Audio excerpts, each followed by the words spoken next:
Olá, amigos. Estamos iniciando mais um plenário esportivo, dizendo que 12 anos depois, o Brasil volta ao topo do salonismo mundial.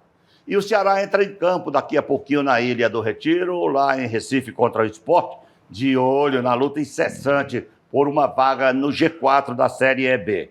Fortaleza, apesar da derrota para o Grêmio, continua na terceira posição, brigando por vaga direta na Libertadores e ainda sonhando com a possibilidade da conquista da Série A. E uma análise completa da Série A do Campeonato Brasileiro. Quem cai, quem sobe, quem vai para a Libertadores, Sul-Americana, tudo isso aqui agora, no plenário esportivo, com o Paulo César Noronha, com o Fernando Graziano e com o meu amigo Jota Lacerda. Bem-vindo, Jotinha, ao programa. Nós estamos na Alesse TV e na Alesse FM. Eu vou conversar logo com o PC, até porque o PC, a exemplo do Carlos Silva, militou muito tempo na cobertura do futsal, local e nacional. E o Brasil, depois de 12 anos, volta ao topo. Jogo difícil, decisão dificílima contra os argentinos, né? O goleiro do Brasil foi a melhor figura em campo, o William, né? Se destacou, pegou tudo, um paredão mesmo. Mas o importante é a conquista. Parabéns ao Mauro Carmelo, presidente da federação, que era o chefe da delegação brasileira lá no Mundial, e que volta com mais um título, e merecido, né? O retorno do Brasil ao topo do salonismo mundial, PC. Pois é, conquista bastante merecida e, ao mesmo tempo, bastante sofrida pela final, né? Porque a final foi realmente, acho que valorizou, né? Uma final num clássico contra um rival do tamanho da Argentina, que mostra bem a mudança dos tempos, né? Como os tempos mudaram. Lá atrás mesmo, no tempo da FIFUSA, que era a Federação Internacional de Futebol de Salão, que cuidou dos primeiros mundiais, a Argentina era uma freguesa do Brasil, mas assim, freguesa de goleada. O Brasil ganhava dos rivais sul-americanos assim, de 8-0, 10-0. Era uma coisa assim, passeio. Passeava em quadra. Só que o futsal, que aliás, o futebol de salão que virou futsal e passou para o domínio da FIFA, mudou as regras e hoje nós temos um outro esporte, praticamente, em relação àquele que nós nos habituamos a cobrir naquela época, né, dos anos 80, 90. E um jogo que ficou mais interessante por conta que as regras faz com que tem mais elementos aí de emoção. A questão do goleiro linha, né? O goleiro que sai jogando. A diferença de peso da bola. A diferença de peso, não tem aquelas restrições, a bola tem que bater antes no seu campo, quando tinha lançado pelo goleiro. Tinha uma série de coisas que travavam o jogo. Só para ilustrar, eu lembro, eu cobri na Espanha o segundo Mundial de Futebol de Salão, que o Brasil foi bicampeão. Tinha ganho em São Paulo o primeiro. Aí, em 85, foi na Espanha, eu cobri o jogo mais emocionante que eu assisti, que mandou gente para a enfermaria, doutor Aécio, Silvio Carlos, foram todos parar na enfermaria. De nervoso? Sim, porque o Brasil precisava ganhar do Paraguai. Que era o principal adversário do Brasil antigamente. Tinha um pivô do Paraguai chamado Carrocini, que o cara jogava demais. O Brasil fez 1-0, que era o que ele precisava, com um gol do Valmir, que era um fixo do Huracão de Minas. E aí o resto do jogo só dava Paraguai. E no último lance do jogo, teve um escanteio para o Paraguai, e esse Carrocini deu uma porrada no travessão, que eu acho que ele está balançando até hoje. E aquele lance ali era um empate, e era no último minuto, acabava, o Brasil estava fora. Quando eu vi, foi um para a enfermaria, outro para o banheiro, tudo e tal. E é emocionante. Eu fiquei imaginando ontem, assistindo, e eu vivi isso aí, depois a final foi mais tranquila, foi em Madrid contra a Espanha, nós ganhamos de 3-1, fomos bicampeões, mas eu sei como é emocionante, e eu fiquei imaginando como é que estava ali o coração do treinador, do Mauro Carmelo, daquela turma toda, né, pessoal? Imagina. E principalmente porque, dessa vez, ao contrário daquela época que o Brasil desfilava nas quadras, né, era campeão de quase tudo que aparecia pela frente, era o segundo Mundial e ele já estava sendo bicampeão. Nós estávamos agora diante de uma situação, de uma seca aí de 12 anos sem ganhar títulos, né? Mundiais. E tinha sido eliminado pela Argentina em 2016. Exatamente. A Argentina vinha de duas finais, uma que ela ganhou, que foi essa que ela foi semifinalista com o Brasil, e a outra que ela foi à final, mas perdeu. Foi. E chegou de novo, pela sua terceira vez consecutiva, chegou à final, e com uma seleção muito boa, né? O Brasil foi muito assertivo nas oportunidades que teve ali no primeiro tempo, principalmente. Ele teve um domínio melhor, teve o aproveitamento melhor, e a Argentina, depois que empreendeu lá o segundo tempo, que foi para cima, realmente deu trabalho e fez do William o grande herói dessa conquista, né? Porque as defesas que o William fez foram impagáveis, né? Aquela coisa, a diferença de você ter um goleiro desse porte. O goleiro da Argentina não chega aos pés do William, e isso fez a diferença. A diferença exatamente a favor do Brasil foram os goleiros. Foi o goleiro do Brasil que garantiu a conquista. E essa conquista, da forma que foi, ela retrata esse novo tempo, onde você diz assim, porque o futsal do Brasil caiu demais. Eu não diria que caiu demais, não. Eu diria que o resto do mundo cresceu. Porque porque o Brasil exportou muitos jogadores, principalmente para a Europa, e eles contribuíram para a evolução. Tem uma coisa, Carlos Silvio, que a gente vai lembrar que o princípio da organização do futsal, que na época era futebol de salão, como esporte de competição, se organizando internacionalmente, era muito incipiente. E o Brasil levou uma vantagem muito grande, porque o Brasil era o país onde se mais jogava futsal, até pela territorialidade, pela paixão que já se tinha com o futebol, e que era uma forma de você jogar futebol quando não tinha campo, tinha uma quadra. Então o brasileiro se apropriou daquele esporte e reinou absoluto durante muito tempo. O que acontece, que é o que acontece também no Football Association, é que com o passar do tempo, os outros países também foram se desenvolvendo. E hoje você tem verdadeiras seleções, cada uma melhor do que a outra, sem falar que você tem a questão que aconteceu também no futebol, o intercâmbio favorece.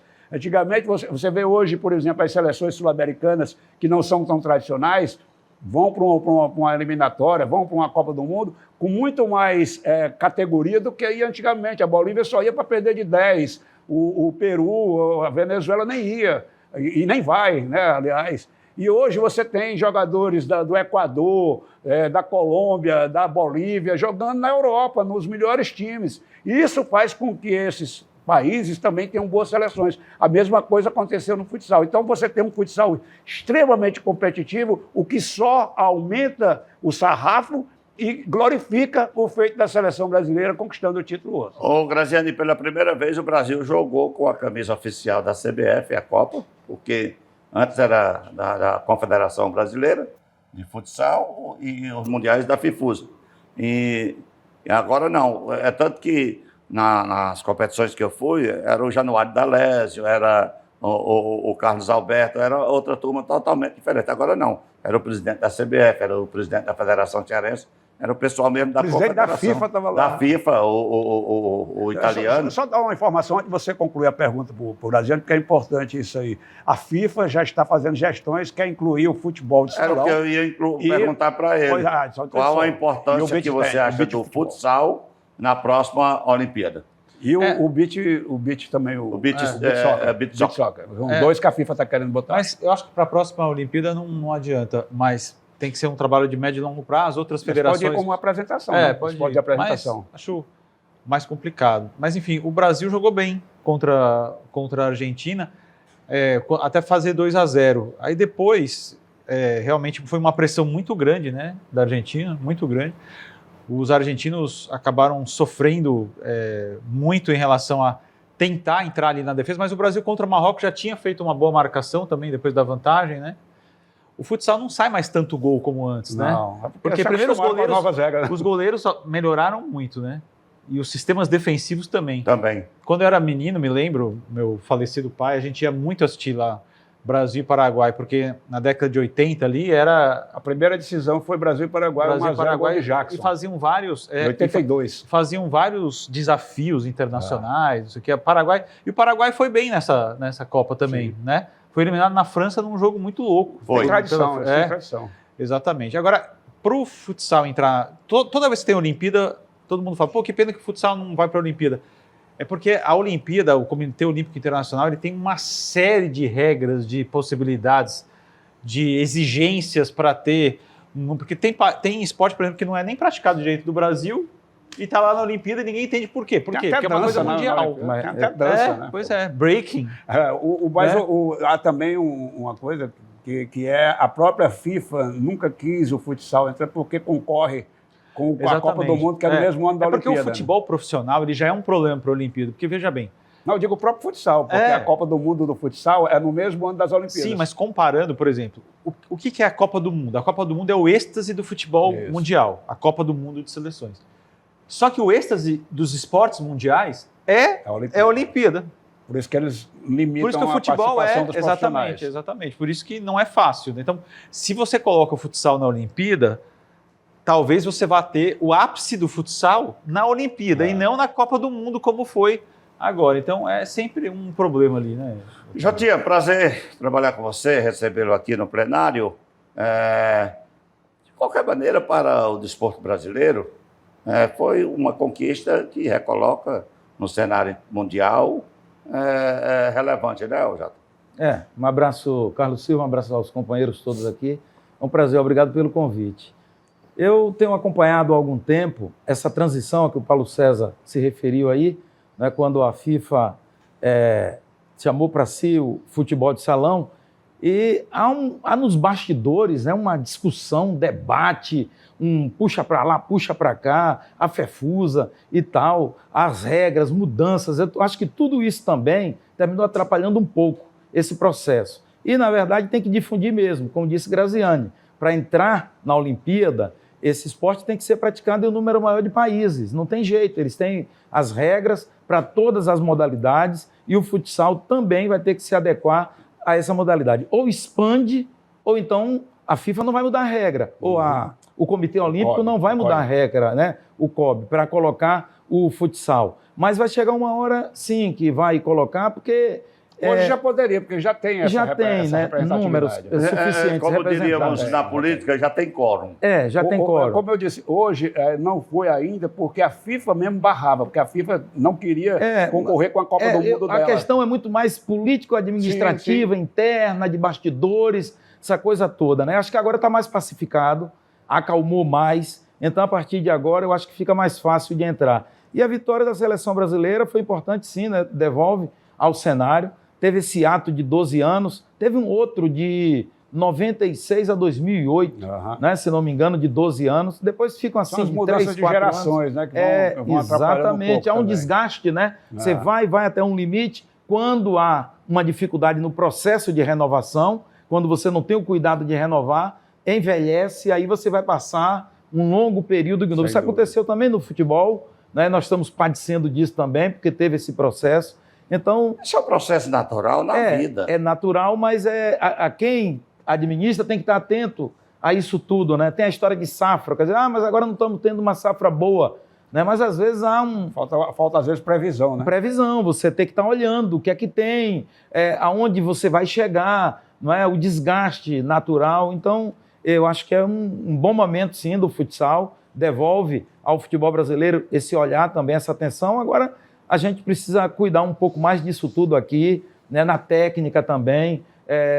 Teve um jogador, não lembro qual foi, acho que foi o artilheiro do campeonato, que ele falou sobre a falta de estrutura, que estava faltando estrutura. Abandonaram um pouco, né? Toda essa discussão termina parando um pouco o olhar. O próprio futsal, ele perdeu um pouco de relevância aqui no Brasil, porque você tem agora a chegada das escolinhas, aquela com campo sintético, que meio que tirou um pouco daquelas crianças que iam jogar o futsal. As escolas abandonaram um pouco foi o que a esse jogador quadra, se referiu a isso, do futsal raiz, que ele disse, a gente jogava em qualquer quadra de cimento, que a gente chegava no meio da rua, nas esquinas. Nas escolas, né? As escolas abandonaram um pouco a quadra. Olha, olha quanto tempo faz. Na década de 70, eu estudava em Cariús, no ginásio Nossa Senhora Auxiliadora, e nós tínhamos um torneio de futsal, eu jogava futsal, a gente concorria com Iguatu, Jucás, com aquela cidade, e era uma festa. A gente lotava as quadras nos jogos de futsal, na quadra do colégio. E esse é que é o detalhe, todo colégio tinha uma quadra. Mas, Jotinha, já que você estava com a palavra, vamos começar, daqui a pouquinho o Ceará entra em campo para enfrentar o Sport lá na ilha, a volta do Sport à sua casa, jogo de tremenda importância para o Alvinegro, né? Sim. Se ganhar, entra para valer na briga, se perder, fica bem distanciado, né? É um jogo sinalizador, né? Eu tenho dito, se o Ceará ganhar do Sport, se entre aspas a gente fala, subiu, né? Porque tem vários fatores aí. Não é? Principalmente o psicológico. Esse eu acho que um dos mais importantes, que vai na cabeça do jogador, né? Que o time do Ceará é um time de irregularidades, de tropeços, de pancadas, né? Já se imaginou até o Ceará completamente morto na competição, né? Já se imaginou até o Ceará caindo na competição. né? E hoje vive um momento... Coloca aí a tabela pra gente, da Hoje Série B, por favor. vive esse momento de expectativa, né? Boa. Então é um jogo importante, sim. Acho que é possível vencer. Aí, não 40, é fácil. 45, com um jogo a menos do que o Vila Nova e do que o América Mineiro, mas não do Sport. Mas se ele ganhar hoje, temporariamente ele assume a 4ª posição. Ele fica brigando, né? Não. É como diz o Condé, eu também eu sigo na mesma linha de raciocínio. Não necessariamente que tenha que entrar no G4 para ficar lá. É importante que esteja ali, brigando. Mesmo que não Focado. entre, mas esteja ali brigando. Porque na reta final, né, aí é que você tem que realmente dizer, pô, eu tenho que ganhar 3 partidas seguidas. Tá? E ganhar. Pode ser agora também. Mas na reta final é que é o momento decisivo mesmo. E aí, se você estiver pertinho e você ganhar 2 ou 3, ou precisar de um empate, de 2 empates, né, você termina entrando. Então, esse jogo é mesmo a decisão do campeonato para o Ceará. É um jogo importante. Graziano, vindo de lá para cá agora, o que você diz sobre isso aí, essa situação aí do Ceará? Primeiro, o jogo do Ceará hoje ganhou uma importância ainda maior, que a rodada foi péssima. Porque o Mirassol ganhou do Vila Nova. O Mirassol aumentou a pontuação do terceiro colocado. Foi para 50. Na verdade, o que não pode acontecer daqui a pouco é o Ceará perder o jogo. Porque se o Ceará perde o jogo, ele vai ficar 5 pontos do G4. Se distancia. Hoje, no mesmo horário, tem um jogo aí que interessa que muito não... ao Ceará, Mais ou menos. que é Goiás e Santos. Não interessa muito. Se o Santos ganhar, vai para 56. Então, o Santos e o Bragantino praticamente dão adeus aos outros dois de baixo que estão Bragantino brigando. não, Novo Horizontino. Novo Horizontino. Então, Está rebaixando o a briga do Ceará, do É. Ceará ficaria sendo direto com Vila Nova, América e Sport. Não, mas o Goiás não tem chance. O Goiás tem 38 só. Não, você não está entendendo. Se o Santos Está falando ganha que o hoje, Santos descola. se o Santos ganha hoje, ele descola, assume a liderança e vai embora. Não, sim, mas assim, em relação ao Santos e o Novo Horizontino, tudo indica que eles vão subir, a não ser que eles percam quase todos os jogos. Seria um desastre. Quem briga mesmo pelas 2 vagas restantes é do Mirassol até o Ceará. Do Operário para baixo, eu particularmente não acredito, pelo nível do futebol, não acredito. Apesar de entender, por exemplo, que o Operário e o Amazonas, vindo da Série C, estão fazendo campanhas super honestas, né? Verdade. Principalmente o Amazonas, Principalmente que ninguém dava nada. Principalmente o Amazonas. Mas que não vai ser rebaixado e que está ali, né? E o Avaí já foi do G4 e já foi do Z4. Só que eu não desprezaria o empate, porque eu acho que os próximos 2 jogos do Ceará são bem tranquilos, porque eu falo tranquilos porque um time que está brigando para subir precisa ganhar da Ponte e do Ituano. Porque se não ganhar da Ponte e do Ituano, não pode desprezar esses 6 pontos porque aí. não quer. Principalmente da Ponte, que a torcida resolveu comprar a briga, né? Exatamente. Agora, se tiver a derrota, o Ceará psicologicamente já dá um pouco de abalo. Por quê? Porque o time vai ficar 5 pontos do G4. Exatamente. Por isso que a rodada foi ruim. Era melhor o Mirassol e o Vila Nova terem empatado ou o Vila Nova ter vencido. Bom detalhe, se ele perde hoje, ele vai ficar a 6 pontos do Sport, que é o 4º. Não, vai ficar 5 pontos do Sport, que é o 4. Tem um agravante aí. E o Sport tem um jogo a menos. Pois é, esse aqui é o agravante. Esse aqui é o agravante. O agravante, porque se o Sport ganhar esse jogo, ele abre aí 5 pontos e tem um jogo a menos. E com o potencial de abrir mais 3, porque tem um jogo a menos. É a mesma coisa. Se o Ceará ganhar do Sport e ficar no 4º colocado, ótimo. Mas por pontos perdidos, ele não vai estar na 4ª colocação, porque o Sport vai continuar com o jogo a menos. Então, PC... o que tem que pensar, o que tem que pensar, não imagina, o que tem que pensar, Jota, Carlos e PC, é no global. Por isso que eu não desprezaria um empate de forma alguma. Não que seja um grande resultado, mas você impede o Sport de fazer 2 pontos, você ganha mais um pontinho ali na briga, você passa o Vila Nova, porque ainda está nas mãos do Ceará. Agora vai precisar realmente ter um grande aproveitamento até o fim. O Graziano falou uma coisa interessante, PC, porque os 2 próximos jogos do Ceará, ele pega a Ponte em casa, a Ponte está brigando para não cair lá embaixo, para não entrar no Z4, e pega o Ituano, que é do Z4, né, brigando para sair do Z4. Aí depois é o Santos. Então, lá na Vila, aí já é mais complicado. Então, o empate hoje não seria desprezível para o Ceará. Não, desprezível não seria, melhor do que uma derrota. Claro. Isso não resta dúvida. Mas eu acho que o Ceará chegou num ponto da competição que ele deve buscar a vitória, seja aqui ou lá fora. Porque ele já perdeu muitos pontos dentro de casa, na fase inicial da competição.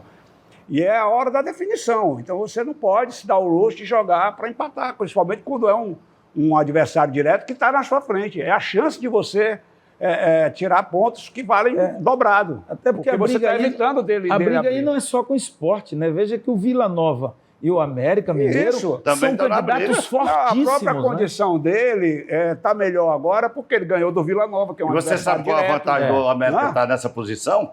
Porque não perdeu um jogo em casa, É ao isso. contrário do Ceará. Como o Inclusive, Fortaleza, ganhou né? outro de É o virada. Fortaleza na Série A. Exatamente. A posição do Fortaleza é basicamente ligada ao jogo de casa. Se o América tem feito uns 2 ou 3 resultados bons fora de casa, ele já estava praticamente classificado. Exatamente.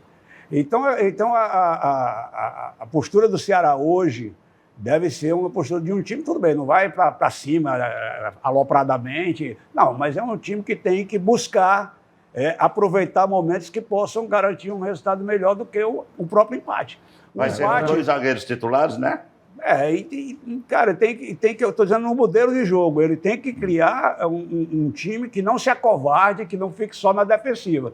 Ele tem que é um time que, tudo bem, que vai ter que ter seus cuidados, vai jogar com um adversário que tem peso, que vai jogar dentro da sua casa, dentro da ilha, é a volta da Ilha do Retiro. O Sport conseguiu que esse jogo viesse para segunda-feira exatamente para dar tempo de tirar todos os alvarás. Os alvarás. Obstruções, faltava aqueles alvarás de bombeiro, não sei de que e tal, que não daria tempo até sexta-feira, conseguiram até adiar o jogo para segunda e deu tempo. Então o Sport volta a ter o trunfo de jogar na Ilha do Retiro. Mas é bom lembrar, a decisão da Copa do Nordeste há 2 anos foi na Ilha do Retiro, entre os mesmos adversários, e quem ganhou? Ceará. Na decisão por pênaltis foi o Ceará. Ele perdeu o jogo, mas ganhou a decisão por pênaltis. Então não é algo impossível, é algo que deve ser buscado se o Ceará realmente está imbuído do propósito de subir. Quem quer subir tem que pontuar fora de casa. Agora, PC, Na tabela, os dois estão próximos. No futebol também? Eu acho que os dois são bem irregulares. Os dois têm essa similaridade. Estão não, até estão numa fase boa, mas já foram muito irregulares ao decorrer do campeonato. O Sport tem essa vantagem dos jogos a menos, que não deixa de ser uma perspectiva. Ele chegou a ter 3 jogos a menos e desperdiçou 2 deles. Exatamente. Inclusive jogando em casa contra time considerado inferior. Por isso que a dificuldade maior é até isso. A gente está dizendo que é uma decisão para o Ceará, mas é uma decisão para o Sport. Principalmente para o Sport, porque ele está jogando todas as fichas nesses jogos dentro da Ilha do Retiro. Né? Mas aí eu acho que em time, o Sport está mais completo, né? Tem uma estrutura Só tem melhor. o uruguaio lá, o Fernandes, né? Que não joga. Henriquez ou Fernandes, o uruguaio lá, o meia, que não deve jogar. E o Ceará, me preocupa a zaga dele, né? Pois não é, vai ser os então, 2 titulares. Pois é, a zaga do Ceará, o Mugni também não joga, né? Então, vai dar Ricaldi. O Ricaldi entra, faz um gol sim, mas e ao longo do jogo? Geralmente eles fazem gol, né? Então o problema é quando leva demais, né? Mas o Crazinho toda vez levanta não, aqui. Esse é o problema, e ao longo do jogo. Você entra, faz um gol, mas e ao longo do jogo? É isso que me preocupa, a produtividade. Hoje, esse Porque jogo... se ele se fechar bem, ele tem a transição Não, mas ele não do vai se Ceará fechar muito bem. boa. Né? Mas ele não vai se fechar bem. Você já decidiu. Não, eu já decidi. Não, porque veja Quem bem. não vai se fechar bem? O Ceará. O Ceará não Pode. sabe. Não, porque veja bem, o Ceará vai estar com a dupla de zaga reserva. Vai jogar o Matheus Felipe e o João Pedro Choca. Tudo bem. Isso não quer dizer... Porque o sistema defensivo precisa funcionar como um todo. Mas o Ramon e o David Ricardo não vão jogar. Aí deve ir com o Richardson, né? Deve jogar. Não. Olha, as prévias, PC, e o que a gente estava tentando entender é porque assim, o Léo Condé, e o Jota pode falar de carteirinha, porque acompanhou toda a carreira do Léo Condé e no Vitória também. Para esse rapaz mudar o time, gente, é uma loucura. Porque, veja bem, hoje, em tese, o meio-campo do Ceará, daqui a pouco, as escalações vão sair daqui a pouco, estava se falando em De Luca, Lourenço e Recalde, porque o Mugni não foi viajar, não pode jogar. É um meio-campo, na minha opinião, muito frágil na marcação. Muito leve. E com a defesa reserva. E com a defesa reserva. As alternativas seriam colocar o Richardson ou o Jean Irmer, tirar o De Luca, manter até o Recalde, ou tirar o Recalde, colocar o Andrei. Mas, enfim, eu acho que o Ceará não pode jogar defensivamente, porque o Sport, a atmosfera desse jogo é a reabertura da Ilha do Retiro. A torcida do Sport está ensandecida. Totalmente. Fanática. O treino lá lotou. O treino lotou. Então, a atmosfera vai obrigar o Sport a ir para cima do Ceará. Que tem o melhor... A gente pode esquecer que o Ceará tem o melhor ataque disparadamente da Série B. Ailon, Saulo Mineiro e Eric Puga dominam hoje todos os ataques da Série B. Se o time ficar muito atrás, ele vai ser o tempo inteiro pressionado pelo Sport. Uma hora sai o gol. Eu tenho uma Nossa, amiga é que bom. mora em Pernambuco, ela é promotora de justiça, eu sempre converso com ela nas redes sociais, eu digo, e aí, amiga, como é que está a situação? Ela disse aqui, isso foi na sexta-feira, se não me engano, ela disse aqui, Carlos, só se fala em duas coisas, na vitória do Paulo Campos e na subida do Sport. Ninguém fala noutra João coisa. Campos. Do João Campos e na subida do Sport. É o assunto predominante hoje. Uma já foi, na né? capital. Uma foi a com primeira já foi, a 70%. segunda, vamos torcer para não ser, né? Porque Pois se é. for, significa que o Ceará corre um risco grande. O histórico dos dois times esse ano são 2 jogos muito duros. A semifinal da Copa do Nordeste lá foi muito. Semifinal não foi quarta de final, né? Quarta de final. Foi muito duro o jogo. O Sport acabou conseguindo a vitória no final, mas foi um jogo muito duro. E depois teve um empate aqui no Castelão na Série B, né? 0 a Ou seja, 0. são times que a própria história do clássico é sempre um Sport- jogo muito pesado. O Sport né? vai brigar muito, né? Um time que briga, um time que. Com o Pepa, ele Tem teve. uma rivalidade aí o também. Pepa chegou e devolveu, parece que devolveu aquele espírito brigador que o time tinha perdido. Aliás, um ele pouco, devolveu né? isso mesmo, porque o Sport andou pisando na bola, ficou esse negócio de troca de técnico, É. ia complicando a vida dele. O É. Pepa chegou e deu uma arrumada É mesmo. ele aquela deu uma questão que a arrumada. gente debate sempre. Você não tem critério, você tem um treinador com uma filosofia. Aí você troca o treinador, traz o Guto. Você tinha um treinador que jogava para frente. É, aí você Aí bota você água troca, morna, manda né? ele embora e traz o Guto Ferreira. bota água A morna maior na mancada fervura, foi né? logo no primeiro, que o cara estava no Z4, estava lá em cima brigando, e eles mandaram o cara E embora. eu quero dizer aqui que não é nada contra o Guto, não. É só questão de estilo. Se você tem um elenco para jogar fechadinho por uma bola e tal, tudo bem, o Guto é uma alternativa. Já fez bons trabalhos com esse formato. Agora, você faz um elenco, como foi o caso do Ceará no passado, lembra? Com o Morigno, fez um time que... não, vamos tirar o Morigno, porque o Morigno só joga para empatar ou para ganhar de 1-0. Queremos um time que joga para frente. Aí vamos trazer um treinador que propõe o jogo. Sim, mas e o elenco? Que foi formado, era um elenco para ser defensivo? Como é que você vai entregar na mão de um treinador O Sport ofensivo? com o Não deu Guto. certo. E aí o Ceará saiu trocando de técnico até o fim da O competição. Sport com o Guto fez o mesmo que o Atlético do Paraná com o Lúcio. Lúcio Fernandes. É, você joga uma fervura, né? Então, ou joga uma água na fervura, né? Então o time dá aquela esfriada. Foi o que aconteceu com o Sport. O Pepa chegou, não. O Pepa chegou, deu uma sacudida. Aí você pega hoje um jogo desse, com ilha lotada, a torcida desse jeito, a cidade desse jeito, não é? Pressão, o time em cima, né? Você tem um meio-campo do Sport que joga muito. Muito. O Domingues e o Ortiz, que jogam muito, que E o pressionam, Felipe, que é um baita batem no jogador. gol. O Felipe faz, se ele tiver a fim de jogar, Felipe é aquela se ele coisa, tiver, né? O Felipe, você está dizendo o que eu sempre disse quando ele jogava Se no ele Fortaleza. tiver a fim de Eu digo, jogar. se o Felipe quiser jogar, Se tiver no dia dele. o time do Fortaleza, Deixa com ele. é ele mais 10. Deixa com ele que ele arruma ali atrás. Ele sabe sozinho ele marcar, arruma. ele sabe sair jogando. O problema do Felipe é que quando ele perde uma bola, ao invés dele ir atrás, ele vira pro juiz, fica olhando assim. Neymar. É. Ele para achando que o juiz vai marcar Exatamente. qualquer toca. Então, O Felipe sempre foi um dos jogadores mais irritantes para a torcida do Fortaleza. E pro Fortaleza. Porque todo jogo ele dava 2 chutes de fora da área que a bola ia para fora do estádio.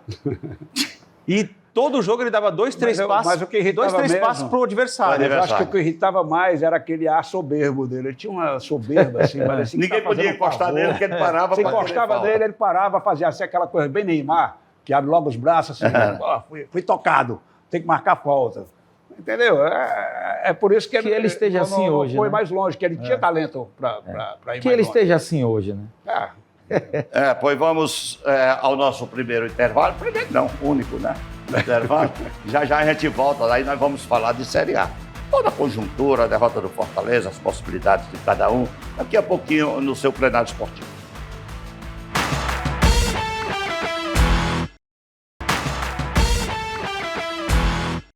De volta com o plenário esportivo aqui na Alesse TV e na FM TV. Na Alesse FM, perdão, nós vamos falar agora da Série A. Vou começar com o jogo do Fortaleza, porque o Fortaleza não se deu bem, não se ouve bem.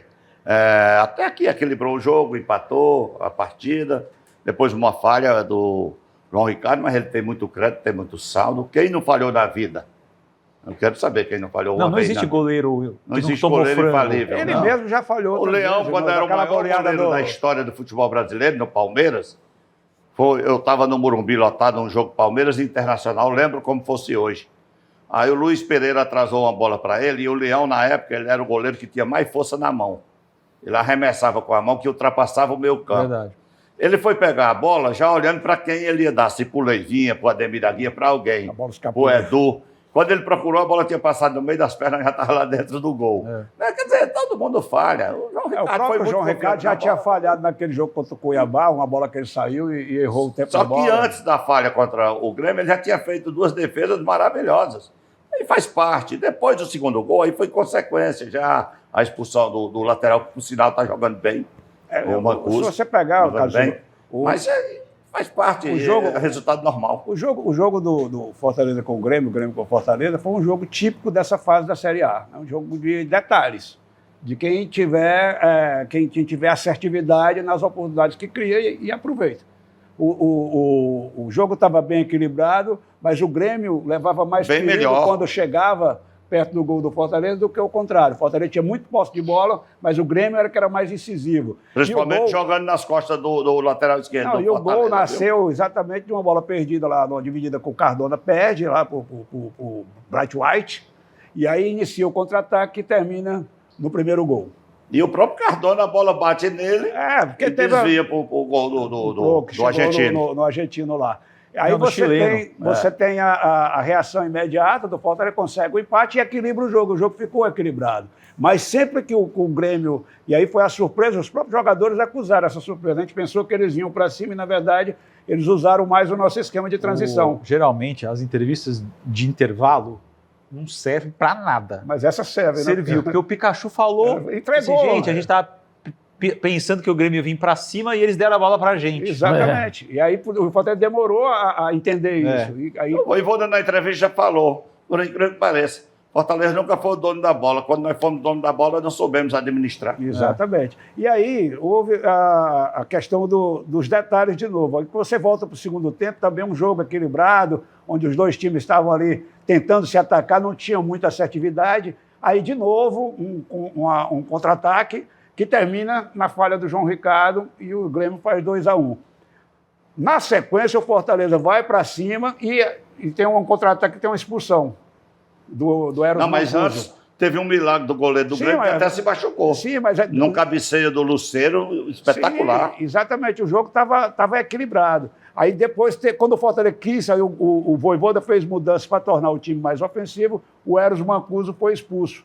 E aí o Fortaleza, mesmo com um jogador a menos, o Voivoda fez mais mudanças para transformar o time mais atacante ainda, criou uma situação e no contra-ataque dessa situação que foi criada saiu o terceiro gol. Ô, Aí, quer dizer, Lacerda. é o futebol, quando ele é muito equilibrado, o detalhe faz a diferença. E quem aproveita melhor o detalhe. Lacerda, tem a quem condição está lá de no sair dia a dia melhor. treinando o time sabe as condições de cada um. Mas eu estranhei quando o Voivoda tirou o Hércules, que estava jogando muito. E estranhei mais ainda quando ele entrou com o Kevin Andrade, apesar de ser um garoto de muito futuro, eu gosto, tem talento, tudo, mas ele tinha a experiência do Pochettino e do Caleb no banco. Preferiu entrar com o Kevin Andrade, eu sinceramente eu não entendi. E demorou muito, na minha opinião, e eu quero ouvi-los, a colocar o Moisés, já que o Breno Lopes estava muito mal na partida. Passou o primeiro tempo todo se jogando, eu vi a hora receber cartão, irritando o juiz, irritando o próprio time. Toda bola ele perdia e caía, e eu acho que o Voivoda, que tem um saldo altamente positivo, demorou muito nas mudanças. O que você acha? O Fortaleza tem algumas dificuldades mesmo. Primeiro, essa dificuldade a que o PC se referiu. O Fortaleza, quando ele vai para o jogo com um planejamento, que o time adversário, pode, sabendo ou não o planejamento dele, mas que faz algo diferente, o Fortaleza tem uma dificuldade para entender e automaticamente passar a propor uma situação de jogo. Isso já foi visto em vários jogos. Não sei se essa demora é do banco para o campo, ou se é dentro de campo não ter um ou dois jogadores ali que entendam esse processo e que toquem isso. Alguém tem que dizer, né? Alguém tem que dar o grito na boiada ali, como se diz na gíria. Então, esse é um problema que Fortaleza tem. O outro que isso parafusa um pouco a cabeça da gente, dessas trocas de jogadores, eu acho que a comissão técnica do Fortaleza, ela é muito presa ao que diz lá o pessoal da fisiologia, da preparação física, sei lá o quê. Então, se diz, olha, o PC só pode jogar 20 minutos. Pronto. Eles só botam 20 minutos e ponto final. Olha, não adianta porque tal jogador não pode jogar. Então, não pode jogar. Então, é uma coisa assim, muito matemática, né, muito presa aos dados, e isso, às vezes, nos cria esses embaraços. E o time, muitas vezes, perde, porque um jogador que não vem bem continua em campo, outro jogador que você imagina que poderia entrar, fazer melhor, não entra, enfim. No caso do Kevin Andrade, ele é um jogador diferente, né, um perfil diferente do Hércules, muito diferente. O Hércules é um jogador que conduz mais a bola. É um jogador que até que eu gosto, porque é muito híbrido, um volante que faz às vezes do meia, mas também não é um meia. O Kevin é mais um meia, mas não vem um pouco atrás, não compõe como o Hércules compõe. Então, meu amigo, são situações diferentes e que quando você troca, vai criar algum tipo de diferença, positiva ou negativa. No caso daquele jogo contra o Grêmio, eu acho que tudo que fosse sendo feito ali terminaria não dando certo, porque já não dava desde o início mesmo, né? Eu tinha a sensação que aquele jogo seria um jogo aberto, seria um jogo, poderia ser fácil para um lado como fácil para o outro, e o Grêmio tornou o jogo fácil a favor dele. Simples assim. Fortaleza realmente estava numa noite ruim, que até o goleiro estava mal, né? As intervenções dele não foram boas também, mas é um conjunto, né? A gente tem a mania de culpar o goleiro quando a coisa não dá certo, mas chegou no goleiro, né? O fogo chegou nele e ele não pode fazer nada também. O centroavante que perde o gol, ninguém bota a responsabilidade da derrota dele. Não, o problema Agora, começa... se o goleiro falha não, a culpa é dele. O problema começa lá na profissionais frente. que não pode falhar, que é crucificado, é o goleiro e o juiz. Porque o problema começa lá na frente, né? Aí chega no goleiro, o goleiro não resolveu, a culpa é dele. Então, naquela noite o Fortaleza não estava bem, o time não estava bem, e é isso, perderia até por mais. E quase perdeu por muito mais do que 3-1. O João Ricardo, pegando esse gancho do Jota, o João Ricardo, ele é um cara que já deu muitos pontos para o Fortaleza. Jogos que o Fortaleza estava ganhando, ele fez milagres, e jogos que o Fortaleza segurou empate em função dele. Então ele deu realmente um goleiro que tem dado pontos para o time.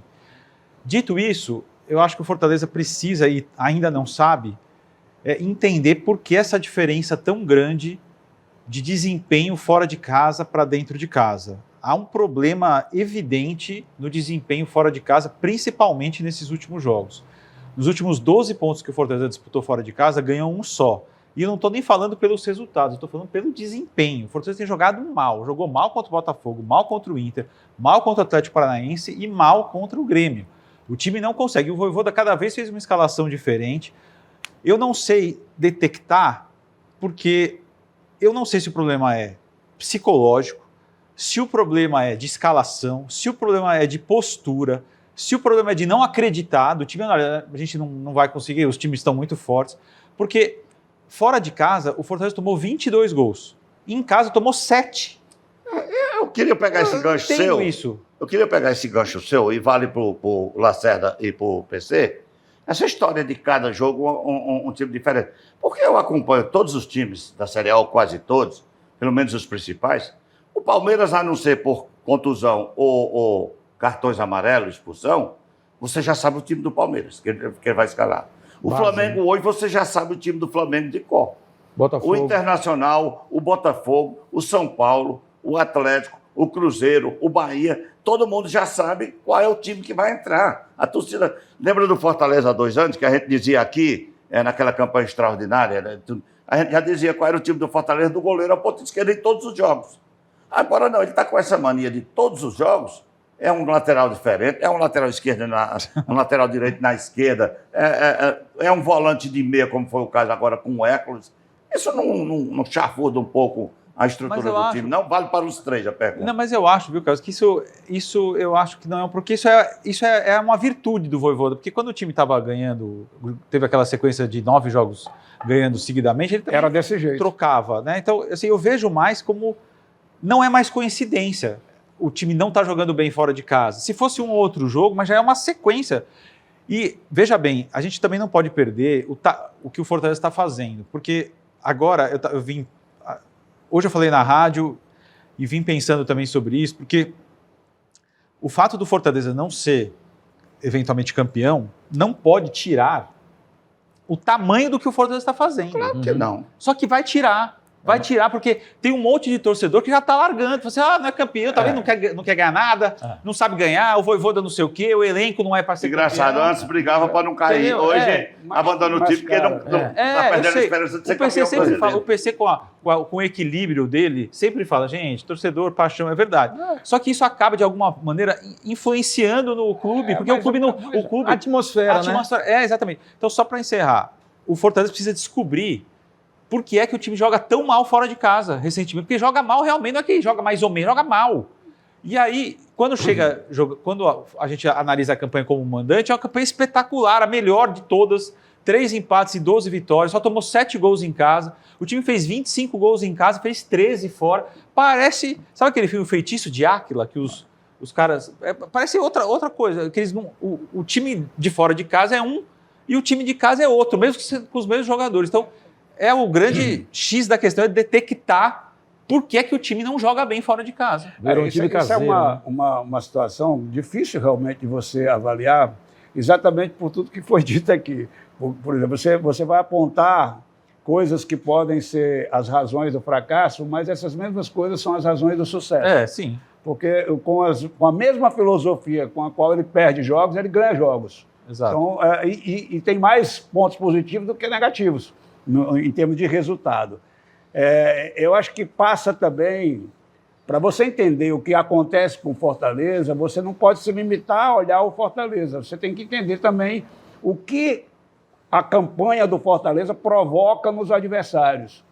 Que tipo de cuidados os adversários passam a ter quando vão enfrentar o Fortaleza diante do que o Fortaleza vem fazendo no campeonato. E são dificultadores, porque o futebol é um jogo de estratégias, é um jogo onde você tem 2 treinadores aqui, cada um monta uma filosofia, monta toda uma estratégia, mas que no final das contas vai ser resolvido com um querendo destruir a estratégia do outro.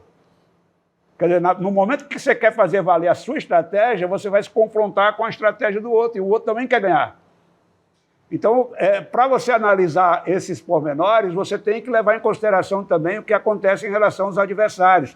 Se o Fortaleza, antes de ter essa arrancada que ele deu, os 9 jogos, ele não era recebido nos jogos fora de casa da mesma forma que passou a ser recebido quando ele passa a ter uma postura melhor, uma colocação melhor no campeonato, quando todo mundo começa a falar que o Fortaleza está brigando por título e tal. É claro que você torna a atmosfera do jogo diferente.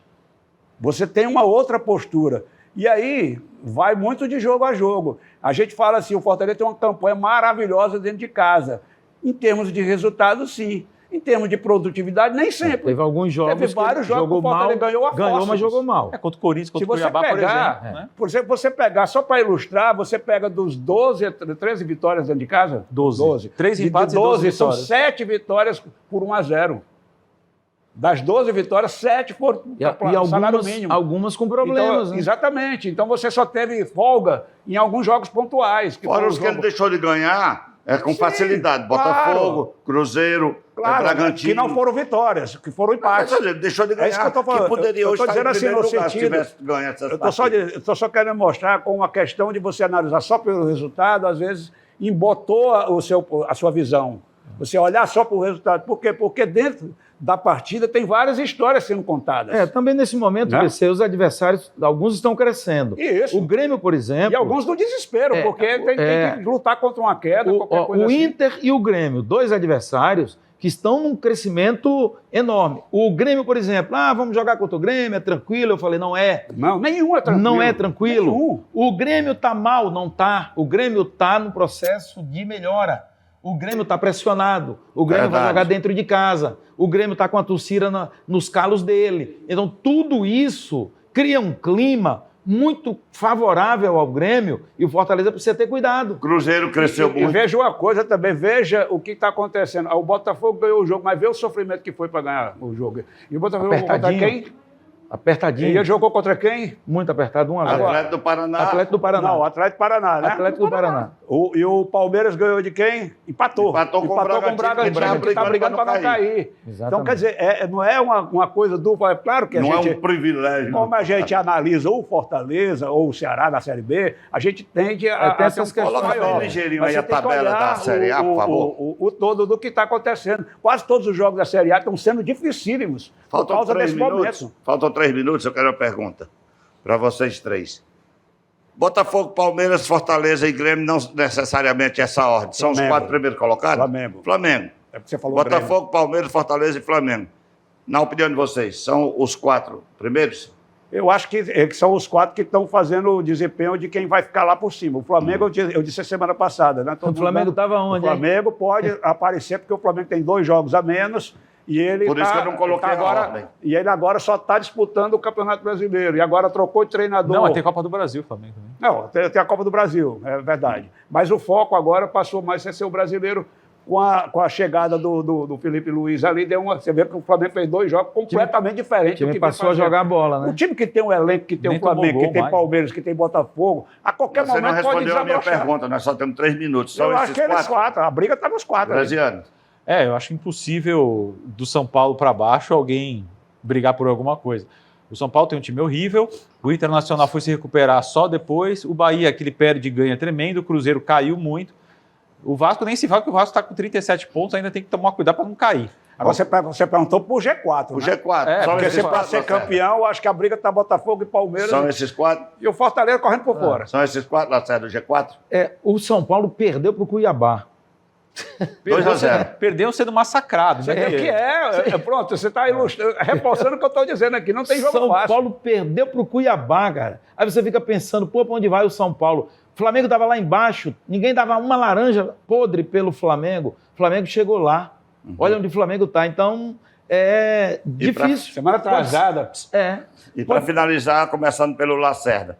Z4, eu acho que os 2 de baixo já estão. Já foram. Já foram. Aí, Corinthians e Vitória, Fluminense, Atlético do Paraná, vai até o Bragantino. Eu acho. Quem são os outros 2 aí, na opinião de vocês? Não, ali, Vitória, Fluminense, Atlético do Paraná, eu acho muito difícil. Eu acho que essa briga aí vai ficar mesmo entre Vitória, Corinthians, Fluminense.